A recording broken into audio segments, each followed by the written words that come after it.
Well, I'm at Mareeba and the Far North Queensland Aviation Museum, which is only just getting off the ground at the moment. Okay. But it's kind of part of a bigger one. Yep. So this is the remains of the Hamali Mali. Which crashed off the end of Mareeba Airport during World War II. And oh, it was just at the end of the airport, was it? Yeah. Yeah, right. So it was about half a k just off the west end, taken off during the night as part of a mission up to PNG. And unfortunately, for whatever reason, it crashed. And these are some of the fragments we've got here. So we've got the nose of a 500-pound bomb, along with another fragment of a bomb. Oh, yeah. And yeah, so more recently, the FAA actually announced a AD to look at current operators of the B-17 to check this particular part of the aircraft, because one operator found a 1-inch gap between the wing to the fuselage. And so whether or not that was related to this one crashing or not, who knows, but there's a couple of existing bullet holes in it, so the crews probably would have been unaware of the extent of the damage. But yeah, we've got quite a few other fragments. It's in a quarantine restricted zone, but there are quite a few other quarantine area, because it's on a banana farm. Oh, bananas. Yeah.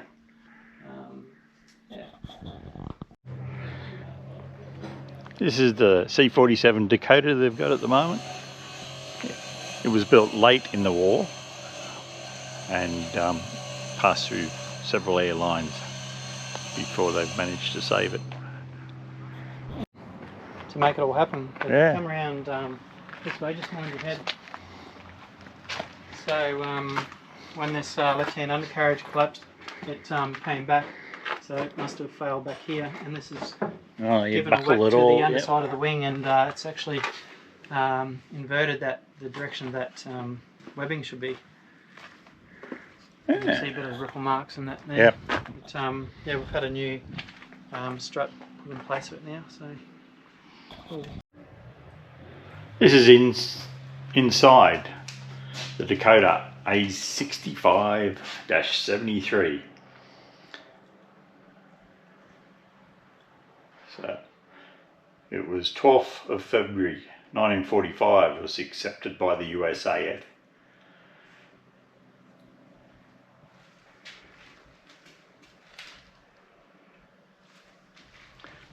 And 1971 is when it stopped flying, when they had the landing gear collapse.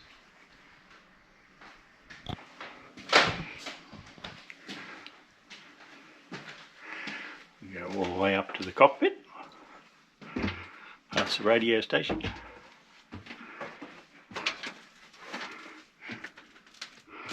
There we go.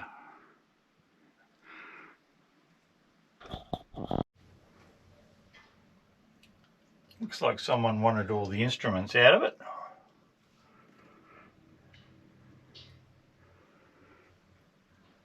But the control columns are there. It's got two ducts that come from underneath to blow air up your bum. That's impressive. Well, the paratroopers from the 1st Parachute Battalion was based up here. And this is something I never realised, that they could get a Jeep into the holding bay of a C-47. Wow. So this is a model of the actual aircraft. We've got A65-73 and it's the colour scheme they hope to paint it in. Over Anson, they flew out of here, and there's an air cobra in a museum which is closed down, which they hope to acquire.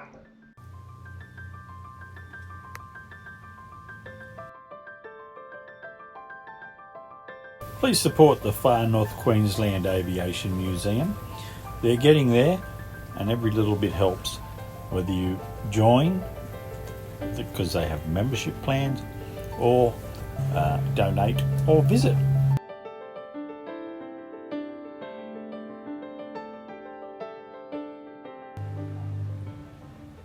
Thursday and Saturday mornings. Yep. But we're getting to the point now where too many of us out here on one day tripping over each other. So this hangar will be the engines and... Yeah, so this will be our new display hangar, where our visitors first arrive, and we're going to feature, photos and stories from World War II, the aircraft that used to fly here. And we'll have flight simulator in there, full motion one we're building from scratch, and also a link trainer, an XRAF one. One of our supporters noticed that we were inquiring about them and said, "Oh, I've got one of these in my shed," and offered it to us at a pretty good price. So we secured that, and our intention is to take people on tours around the airport on it. Yep. In the future. So pick it up and just take it. Bit of information here on the BBY5 Catalinas, or Black Cats, because they were based at Cairns, just down the hill.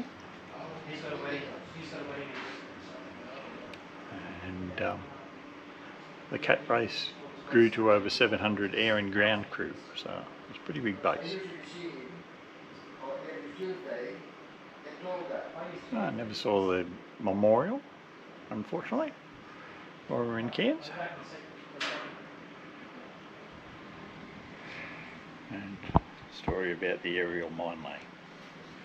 Well, I did catch up with the RAAF memorial sometime later, and it's worth a look.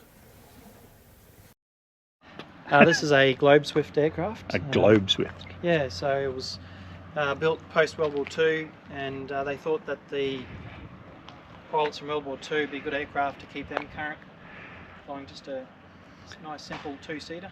It's before Cessnas became a thing, was it? Well, yeah, Cessnas were still around those days, weren't they? Or oh, I'm not too sure. But yeah, I can't remember when the first Cessna was there, but they've been around for a fair while. Yeah, Piper Cubs and Pipers. This is the wing of an aircraft I didn't know existed, a Yale. It painted up in Canadian colours, with a Canadian roundel, and trainer, which was like a baby Harvard, I'm told. It'd be good if they get this going. And it's the jigsaw puzzle for someone.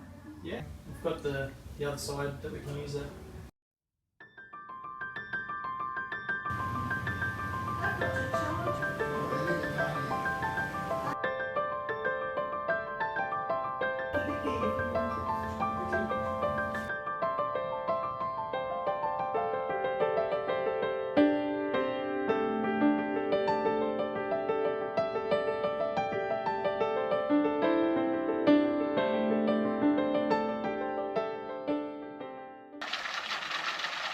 Mareeba Aerodrome.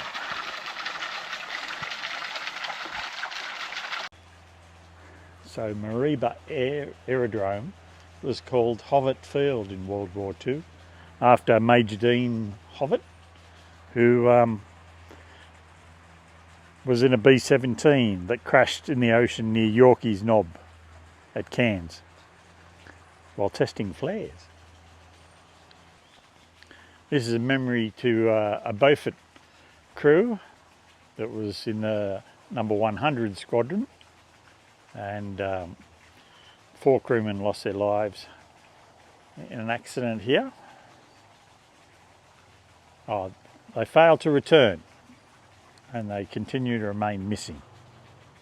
This is a memory for a B-17F.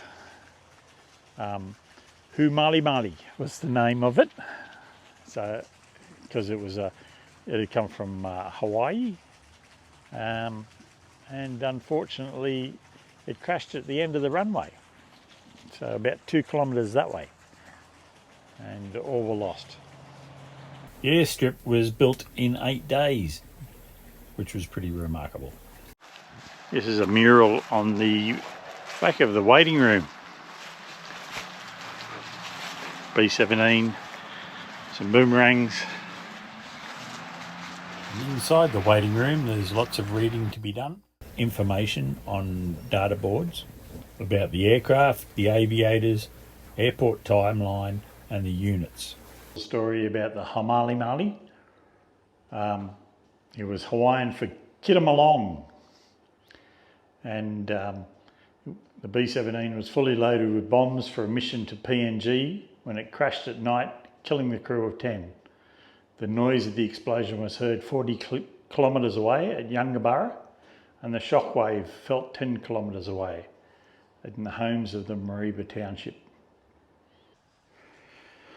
Rex Budd Memorial Park. He was born in Mawilumbar in 1935 and died November 2010. So while he was in Vietnam, he earned a Distinguished Flying Cross for lifting the SAS out of the jungle at night under fire. So there you go.